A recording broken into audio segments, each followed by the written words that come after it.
and it's lights out, and away we go. So Hamilton gets away well, as does Max Verstappen this week, but Valtteri Bottas is already ahead of him, and Daniel Ricciardo slots into fourth, and Esteban Ocon has made up places from the start as well. It's a long run down towards turn two, plenty of time to sort themselves out. Bottas is going round the outside of Lewis Hamilton, but he has to go wide, and that's the Red Bull there that goes straight on at Max Verstappen, and he's not the only one. Carlos Sainz, who was involved in a first lap accident in Mugello, has gone through the bollards and has spun round as well. It's Hamilton who leads from Bottas, Ricciardo, Verstappen. Ricciardo has made up a place behind them. Oh, and that's a mistake by Lance Stroll. He got onto the curb and Stroll is out of the race and into the barriers. And we have had incidents on the first lap here in Sochi. Max has recovered back into third place, dropped ahead of Ricciardo. Terrible opening lap for both McLarens.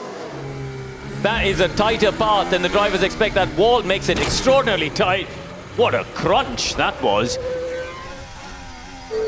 I just got hit. And he has taken a whack, hasn't he? So it's hard to tell, obviously, from that angle who it was. Maybe it's Charles Leclerc, I believe. Lewis Hamilton has a 5-second time penalty for a practice start violation. He's got a violation 1, and a violation 2 has now come up as well for another 5-second time penalty for Lewis Hamilton. I've never seen this before, where there are 2 practice start violations. So that should mean then 10 seconds added to Lewis Hamilton's race time. Here comes Kimi Räikkönen on Nicholas Latifi. Well, they're tried, Kimi Räikkönen on Nicholas Latifi. Does he get some decent traction out of that particular corner? He's going to start going wheel to wheel now. The most experienced driver on the grid gets past the driver with the least amount of races on the grid. Kimi Räikkönen puts himself up into 14th place. Meanwhile, there's all manner of action going on right at the back of the grid, involving Alex Albon, George Russell and Lando Norris. Norris is ahead of Russell, but Russell is a fast thing in a straight line, as you can see, with the Williams. And now Albon and Norris are going wheel to wheel, and Norris is now starting to struggle. He started that main straight as the lead car of this trio, and he's now at the back, but for how much longer? Because he's going to try down the inside at turn 3. Here comes Lando Norris. Alex Albon staying just ahead as Norris goes a little bit wider than he would have wanted, but Russell down in 16th place is now ahead, or still ahead, of Alex Albon now, with Lando Norris starting to slip back a bit. Perez is down in 6th place. Would quite like to clear that Renault of Daniel Ricciardo, and he's got DRS to help him, and he's a lot closer on this particular lap, and he's going to have to go the long way around the outside at turn 2. Ricciardo positions his Renault very nicely indeed, and doesn't go deep enough to allow Perez to make the old switcheroo, but Perez now fighting him on the inside through turn 3. Has he got ahead by the time they put the brakes on into turn 4? The answer is a resounding yes for Sergio Perez, and he gets a round of applause for those in the Racing Point garage, and 5th place is now his for the moment. Mercedes are calling Lewis Hamilton in. They wanted to come out with the tyres about 2 laps ago. Hamilton said, don't bring me in early, but they're going to bring him in right now. This is just ridiculous.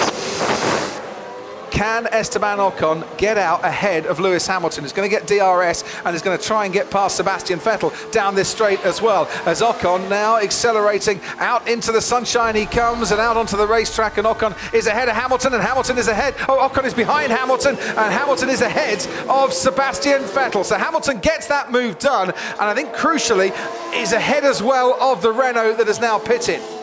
This is Albon. He's got DRS now on Giovinazzi as they head down towards turn this could be tight. 13. This could be tight. He gets squeezed a little bit, Alex Albon, towards the wall there, as Giovinazzi tries to put up a defence, but doesn't get squeezed enough for the Red Bull to stick behind that Alfa Romeo, and Alex Albon is up another place into 13th.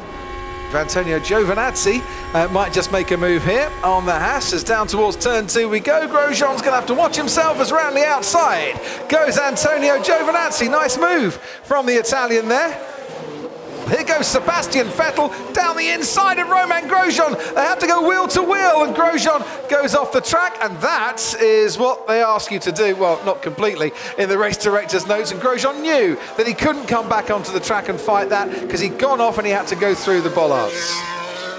The little kink that is turn 1, they go, and down towards the heavy braking zone of turn 2, and there goes Alex Albon around the outside of Lando Norris. Norris breaks that little bit later, and manages to fend off Alex Albon. Now, is Albon compromised a bit to allow Pierre Gasly to come back in through turn 3? It seems the AlphaTauri is just dropping back a touch as Albon still trying to make the move on Lando Norris. Norris is putting that McLaren in a very nice position to make that defensive 9th place, and he is thwarting the 2 cars behind him. Still, Alex Albon is trying to make his way round, and he's going to have to watch it a little bit as Alex Albon, because Gasly is absolutely chomping at the bit, as now, here goes Albon once again. Very rare you see a move going into turn 10, but on that occasion Albon tried it, didn't quite come off. You see the light flashing on the back of Norris's car. I think he deployed a lot of energy. Oh, there goes Gasly. There's Gasly to the left there as he Albon defends to the inside. Gasly's going to have a run on him on this DRS zone, Crofty. And Lando Norris is that much further ahead, so Alex Albon,